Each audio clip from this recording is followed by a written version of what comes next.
The Mediterranean trade route was the central superhighway of transport, trade, and cultural exchange.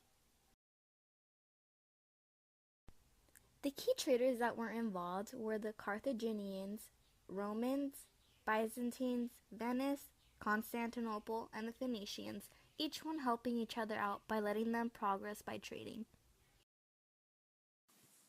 Hi, I'm Taylor Earle, and I'll be sharing with you the types of items and examples of merchants trading with one another along the Mediterranean trade route. In the Mediterranean, they traded high-demand items such as salt, exotic animals, slaves, spices, and gold or other gems in Africa. For Europe, they traded salt, glassware, and textiles that could also be made of wool. This is a Byzantine, a Roman merchant who sells salt, which is very valuable to many other merchants. Pottery and glassware were made by slaves, and these items were wanted by many people around the world, specifically the Egyptians. This is an Egyptian man, and he traded papyrus, gold, and spices, which were all in high demand. At the port, there is an Egyptian merchant who wants to trade with a Byzantine. The Egyptian man sails across the Mediterranean in hopes to trade spices for glassware. Luckily, the Byzantine wants to trade his glassware for some high-demand spices, so the trade is made between the two men, and they continue on their way. I will be telling all of you here today about transportation, and transportation was very important along the Mediterranean Sea, and it involved three ways. The first method is by ships.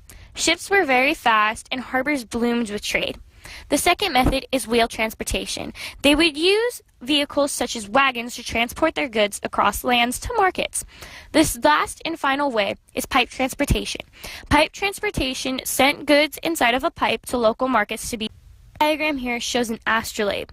An astrolabe was used by merchants to tell their location at the Mediterranean Sea. They would line the astrolabe up with a star and the horizon to tell their location.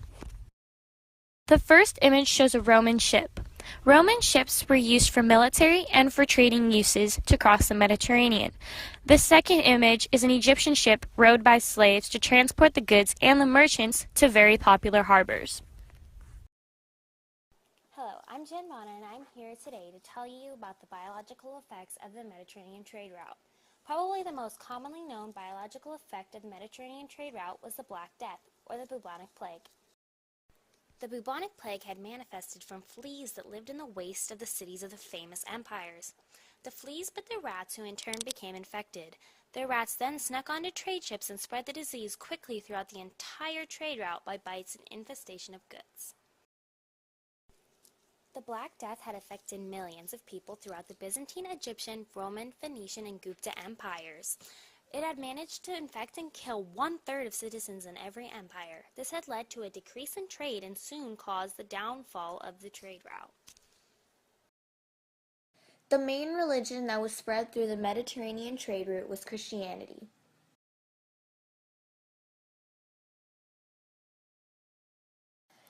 Because of the Mediterranean Sea, Christianity's culture, religious beliefs, and practices were spread.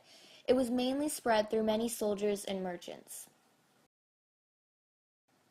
Paul of Tarsus also contributed to the spread of Christianity along the Mediterranean because he influenced, established, and gained more power from many Christian churches. Christianity was also spread through Theodosius the Great. He made it the main religion in the empire, which caused many people to want to convert to Christianity. In the Mediterranean sea trade, there were many scientific traditions. These traditions went over great lengths of land over Asia, Africa, and Europe. There were many scientific traditions in the Mediterranean. Some included art, architecture, and astronomy, and some are still used in parts of the world today.